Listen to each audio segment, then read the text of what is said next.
बिस्मिल्लाहिर्रहमानिर्रहीम अस्सलाम वालेकुम डियर स्टूडेंट्स, वेलकम टू रास मैथ्स एकेडमी। आज हम 9th साइंस ग्रुप में एक्सरसाइज 1.6 यूनिट नंबर 1 में जो वर्ड प्रॉब्लम्स चल रहे थे उनमें से फोर्थ क्वेश्चन को देख रहे हैं। Fourth question statement is this: the third angle of an isosceles triangle is 16 degree less than the sum of two equal angles. Okay जी, उसने हमें एक तो दी है आइसोसेलेस ट्राइंगल। आइसोसेलेस ट्राइंगल क्या होती है? जिसकी टू साइड्स इक्वल हों। जैसा कि ये साइड मैंने ले ली इक्वल दिस साइड, और डेफिनेटली प्रॉपर्टी है कि इस साइड के अगेंस्ट ये एंगल और इस साइड के अगेंस्ट ये एंगल भी लाजमन इक्वल होंगे। उसने अगर ना भी दिया होता तो आइसोसेलेस ट्राइंगल से हमें मेंशन था कि भाई ये दोनों एंगल्स आपस में इक्वल होंगे।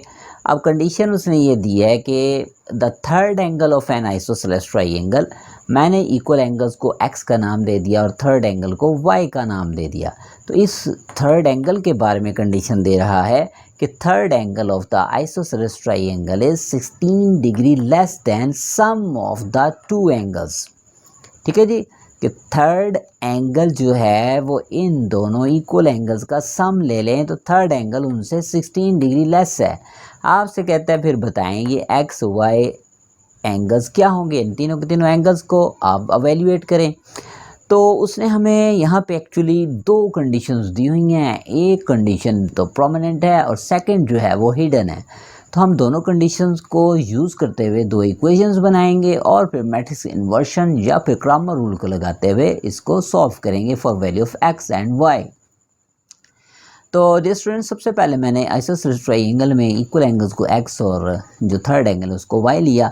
Late value of two equal angles are x while the third angle is y. Now by first condition, ठीक है जी, स्टेटमेंट पे गौर करें कि third angle is 16 less than the sum of two equal angles. Equal angles का sum ले लें तो थर्ड एंगल जिसको मैंने y का नाम दिया इस सम से 16 डिग्री लेस है। इससे हमने फर्स्ट इक्वेशन बना लेनी है। x प्लस एक्स आ गया हमारे पास 2x, y लेफ्ट साइड पे मूव हुआ तो नेगेटिव हो गया, 16 डिग्री राइट साइड पे मूव हुआ तो पॉजिटिव हो गया। ओके जी, ये डिग्री साइन बेशक यहाँ पे मेंशन ना करें, एंड में हम एंगल्स को डिग्री में रिप्रेजेंट कर सकते हैं। इसको मैंने कह दिया first equation. By first condition हमने बना ली फर्स्ट इक्वेशन। अब हमारे पास सेकंड कंडीशन जो हिडन है वो क्या है, उससे हमने सेकंड इक्वेशन बनानी है।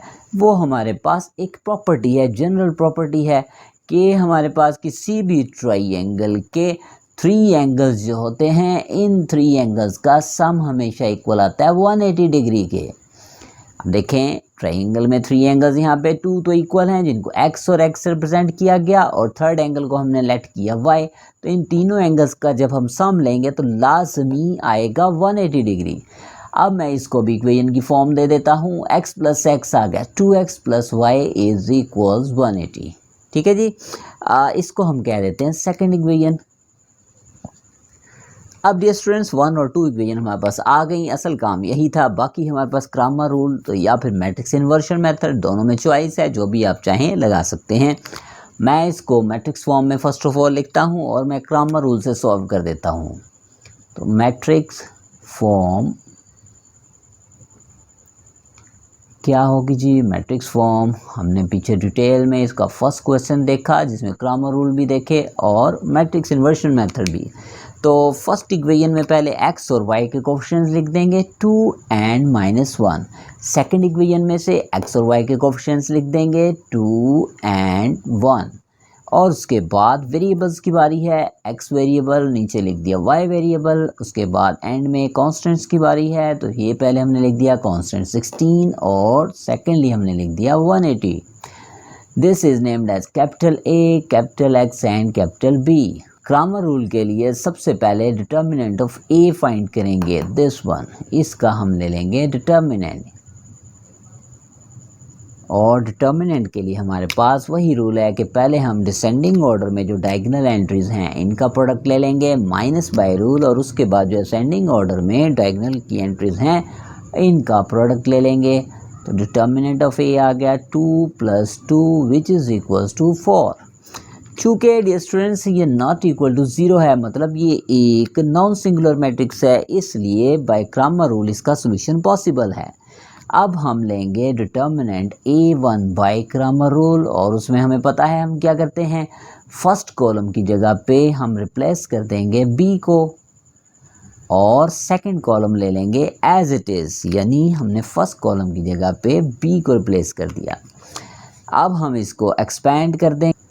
डियर स्टूडेंट्स, अब हमारे पास इसकी एक्सपेंशन से जो A1 डिटर्मिनेंट है बाय क्रैमर रूल, उसका आंसर आएगा 16 multiply by 1 minus by rule and 180 multiplied by -1। A1 is equal to 16 minus minus से मल्टीप्लाई प्लस 180, तो इन्हें ऐड करने से आया 196। इसी तरह से हम A2 एक डिटर्मिनेंट लेंगे और A2 डिटर्मिनेंट कैसे आएगा, अब फर्स्ट कॉलम को एज इट इज़ लिख दें और सेकंड कॉलम की जगह पे B को रिप्लेस कर दें। ठीक है जी, यहाँ पे हमने यानी कि रिप्लेसमेंट किसकी जगह पे की है, सेकंड कॉलम की जगह। बाकी आगे से एक्सपेंड कर देंगे। A2 is equals to 2 multiply होगा 180 से माइनस बाय रूल, फिर ये 2 मल्टीप्लाई होगा 16 से, इन दोनों को मल्टीप्लाई करने से 360, इन दोनों को मल्टीप्लाई करने से 32, दोनों को कर देंगे माइनस, तो ये आ गया हमारे पास 328।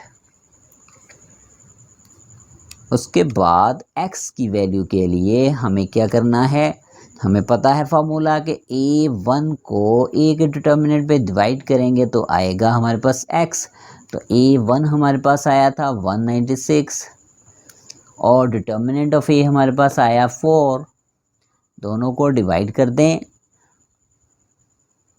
49। उसके बाद हम लेंगे y, उसके लिए A2 को A के डिटर्मिनेंट पे डिवाइड कर दें। अब A2 को अभी हमने एक्सपेंड किया तो इसका आंसर आया था 328 और जब हम इसे A के डिटर्मिनेंट पे डिवाइड करेंगे 4 पे तो ये आया 4 8 ज़ा 32, 4 2 ज़ा 8। इसका मतलब ये हुआ हमारे पास सॉल्यूशन सेट में x की वैल्यू 49 ऑर्डर पे फॉर्म में लिख देंगे और y की वैल्यू 82। इसका मतलब ये हुआ कि जो हमारे पास इक्वल एंगल्स हैं वो 49 डिग्री के होंगे और जो थर्ड एंगल है वो 82 डिग्री का होगा। ओके जी, आगे हम देख रहे हैं क्वेश्चन नंबर 5। मैं इसकी स्टेटमेंट को एक्सप्लेन करते हुए आपके सामने इसकी फिगर बना देता हूं और इसकी first and second equation form कर देता हूं और आगे आप क्रैमर रूल से या इन्वर्शन मेथड से इसको सॉल्व कर सकते हैं। First of all dear students, इसमें जिक्र होगा एक्यूट एंगल का और राइट ट्राइंगल। तो याद रखें, राइट एंगल ट्राइंगल एक ऐसी ट्राइंगल होती है जिसमें एक एंगल लाजमी 90 डिग्री का होता है और जब एक एंगल किसी भी ट्रायंगल में 90 डिग्री का होगा तो डेफिनेटली बचने वाले जो एंगल्स होंगे, जो रिमेनिंग एंगल्स होंगे, वो कभी भी 90 डिग्री नहीं हो सकते, वो 90 डिग्री से लेस ही होंगे दोनों। ठीक है जी, तो ऐसी ट्रायंगल जिसमें वन एंगल जो है 90 डिग्री का उसे राइट एंगल ट्रायंगल कहते हैं और उसके बचने वाले दोनों एंगल्स को, रिमेनिंग एंगल्स को एक्यूट एंगल्स कहते हैं क्योंकि उनकी वैल्यू लेस देन 90 डिग्री होती है। तो डियर स्टूडेंट्स, इसमें उसने अब कंडीशन क्या दी है, कहता है one acute angle of a right angle triangle is 12 degree more than twice of the other acute angle. अब हमारे पास चूँकि जो एक्यूट एंगल ट्रायंगल में दो होते हैं जिसमें से एक को मैं यहाँ पे नाम दे दूंगा one acute angle is x and the other acute angle is y। ठीक है जी, अब इस पे देखें ये कंडीशन कैसे अप्लाई होगी। दोबारा गौर करें, one acute angle of right triangle is 12 degree more than twice the other acute angle, यानी अगर हम इस x को as a one acute angle ले लें तो ये 12 मोर होगा सेकंड एक्यूट एंगल के ट्वाइस से। ठीक है, जो फर्स्ट एक्यूट एंगल है ये सेकंड एक्यूट एंगल के ट्वाइस से कितना मोर होगा, 12 मोर। तो हमने गिवन कंडीशन के लिहाज से इक्वेशन फॉर्म कर ली। अब इसको हम प्रॉपर ऑर्डर में ले आते हैं, वेरिएबल एक तरफ शिफ्ट कर देते हैं, कांस्टेंट को राइट साइड पर रहने देते हैं, तो ये इधर हो गया नेगेटिव, ये अपनी जगह पे, इसे कह दिए इक्वेशन नंबर 1। और सेकेंडली अब यहाँ पे मैं देख रहा हूँ दो एक्यूट एंगल्स आ रहे हैं, इन दोनों का सम लाजमी 90 डिग्री होगा। ये राइट एंगल अकेला 90 डिग्री का होगा तो सम ऑफ 3 एंगल्स ऑफ ट्रायंगल होता है 180 डिग्री। तो लाजमी बात है अगर ये 90 होगा तो बाकी बच जाने वाले दोनों एंगल्स का सम क्या होगा 90 डिग्री। इस तरह से हमने दो इक्वेशन फॉर्म कर ली। इसको आगे आप क्रामर रूल या फिर मैट्रिसेस इन्वर्शन मेथड को अप्लाई करके सॉल्व कर सकते हैं। ओके जी, आगे हम क्वेश्चन नंबर 6 की तरफ बढ़ रहे हैं। इसकी मैं स्टेटमेंट को आपके सामने एक्सप्लेन कर देता हूँ, दोनों इक्वेशन फॉर्म कर देता हूँ। आगे आपने इसे खुद से सॉल्व कर लेना है बाय क्रॉमर रूल या फिर मैट्रिक्स इन्वर्शन मेथड से।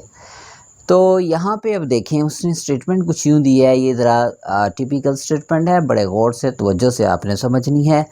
2 cars that are 600 kilometre apart. कहते हैं दो कार्स हैं, कार ए कार बी, जो एक दूसरे से 600 किलोमीटर के डिस्टेंस पे हैं। लेट्स सपोज ये फर्स्ट कार है, ये सेकंड कार, ठीक है जी। ये एक दूसरे से उसने कहा कि 600 किलोमीटर के डिस्टेंस पे हैं दोनों की दोनों कार्स, और ये एक दूसरे की तरफ मूव कर रही हैं, कार ए बी की तरफ और बी ए की तरफ, कुछ भी इन्हें कह लेंगे दोनों कार्स के जो भी नॉमिनेशंस हैं। तो there speed differ by 6 kilometre. अच्छा जी, इनमें से एक कार जो है वो ज़्यादा स्पीड पे है दूसरी कार के निस्बत, और कितनी ज़्यादा स्पीड पे है 6 किलोमीटर पर आवर के लिहाज से ज़्यादा स्पीड पे है। आपसे कहता है after 4 whole the speed differ by 6 kilometre per hour and cars are 123 kilometre apart after 4 whole 1 over 2 hours. यानी कि आपके पास कहता है 4 hours and half an hour, यानी 4.5 घंटे जब गुजरेंगे तो उनके दरमियान जो डिस्टेंस रह गया वो सिर्फ रह गया 123 किलोमीटर। ओके जी, आपसे कहता है कि आप बताएं फिर दोनों कार्स की स्पीड क्या होंगी। तो हम सबसे पहले यहीं से सपोज कर लेते हैं कि let speed of first and second car are x and y. अब देखें जो फर्स्ट कार ने डिस्टेंस कवर किया, distance covered by first car, हमारे पास फिज़िक्स में फॉर्मूला आता था distance s is equal to speed into time t. वो फॉर्मूला यहाँ अप्लाई कर रहे हैं कि distance covered by first car in 4 whole 1 over 2 hours, यानी 4.5 घंटों में जो फर्स्ट कार है कितना डिस्टेंस कवर करेगी, वो हमने ले लिया कि अगर हम उसका जो टाइम है 4 होल 1 ओवर 2 आवर, इसको मल्टीप्लाई कर दे इसकी स्पीड पे। स्पीड तो हमें अभी नहीं पता तो हमने उसको एक्स से रिप्रेजेंट कर दिया, और ये जो मिक्स्ड फ्रैक्शन है इसे प्रॉपर में बदला तो ये 2 4s आर 8 प्लस 1 क्या बन गया 9 डिवाइडेड बाई 2। जो हमें पता है मिक्स्ड फ्रैक्शन को प्रॉपर में कैसे बदलते हैं। ये हमारे पास आ गया जी distance covered by first car in this time. इसी तरह से distance covered by second car in this same time 4 whole 1 over 2 hours is equals to, बिल्कुल उसी तरह हमने किया, यही speed equals distance equals speed into time, ये फार्मूला यूज़ किया। तो 9/2 एक्स था पहले, अब आ गया 9/2 वाई। सेकंड कार की यानी कि स्पीड को मल्टीप्लाई कर दिया, टाइम इज सेम। अब देखें जी दो कंडीशंस उसने जो हमें दी हैं उनसे ये दो इक्वेशंस कैसे बनेगी।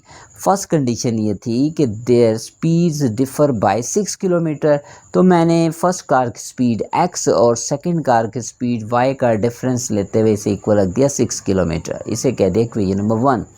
अब सेकंड कंडीशन में कुछ इस तरह से है, चूँकि दोनों कार्स एक दूसरे की तरफ मूव कर रही हैं, इनके दरमियान टोटल डिस्टेंस कितना था 600 किलोमीटर, लेकिन उस 600 किलोमीटर में से इनके दरमियान अब कितना डिस्टेंस रह गया 123 किलोमीटर। तो टोटल डिस्टेंस 600 किलोमीटर में से 123 किलोमीटर को माइनस कर देंगे तो इनके दरमियान जो रिमेनिंग डिस्टेंस है उसका एडिशन क्या आ जाएगा 477। यानी कि जो बकिया इनके दरमियान डिस्टेंस कवर हो चुका इतने टाइम्स में इतनी स्पीड के साथ एक्स और वाई स्पीड के साथ वो डिस्टेंस कवर्ड है 477। तो यहाँ पे मैंने क्या किया, इनके डिस्टेंस कवर्ड जो थे फर्स्ट कार का 9/2x और सेकंड कार का 9/2y, ठीक है जी। इसको हमने देखा टोटल डिस्टेंस का 600 था, उसमें से कवर्ड कितना हुआ 477। अब रह कितना गया था 123, उसको हमने स्किप कर दिया। इन दोनों में से 9/2 को कॉमन ले लिया, यहाँ पे x आ गया, यहाँ पे आ गया y। 9/2 को इक्वल को उस साइड पे शिफ्ट किया तो 2 आ गया प्रोडक्ट में और 9 आ गया डिवीजन में। दोनों को डिवाइड किया तो ये हमारे पास आया x + y = 106। अब आप इन दोनों इक्वेशंस को साइमल्टेनियसली क्रैमर रूल से या फिर मैट्रिक्स इन्वर्शन मेथड से सॉल्व कर सकते हैं और x और y की वैल्यूज निकाल सकते हैं। ठीक है जी, आज हमारी एक्सरसाइज जो थी 1.6 ये इसका इख्तिताम हुआ। इंशाल्लाह जो नेक्स्ट लेक्चर है उसमें रिव्यू एक्सरसाइज जो आपकी होगी, उस रिव्यू एक्सरसाइज में से जो शॉर्ट क्वेश्चंस हैं उनको मैं सॉल्व करूंगा। तब तक के लिए इजाज़त दें। मेरे चैनल को लाइक करें, सब्सक्राइब करें, शेयर करें। अल्लाह हाफिज़।